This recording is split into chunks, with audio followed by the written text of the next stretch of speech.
గురువు ఆమెను చూసి నవ్వుతాడు. నీ మనసులో భయం లేదు, నువ్వు ధైర్యంగా ఉన్నావు. నీరుజా, మురారీల నమ్మకం చాలా గొప్పది. సాగర్ చాలా అరుదైన శక్తి కలవాడు. ఈ డైమండ్ ఫ్లవర్ అతని కోసం ఇవ్వు అని గురువు అంటాడు. గురువు ఒక చిన్న గ్లాసు జారును తీసి డైమండ్ ఫ్లవర్ను హేమాకి ఇస్తాడు. ఆ ఫ్లవర్ నుంచి ఒక తెల్లని, శక్తివంతమైన వెలుగు వస్తుంది. ఆ తరువాత గురువు ఆమెకు ఒక కొత్త మూలిక ఇస్తాడు. ఈ మూలికను డైమండ్ ఫ్లవర్తో కలిపి పిల్ తయారు చెయ్యాలి. ఇది చాలా శక్తివంతమైనది.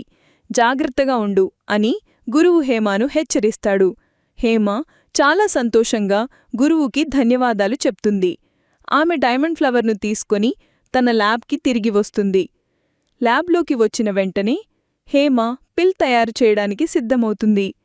ఆమె మొదట డైమండ్ ఫ్లవర్ను ఒక గ్లాస్లో పెట్టి దాన్ని జాగ్రత్తగా పౌడర్గా మారుస్తుంది.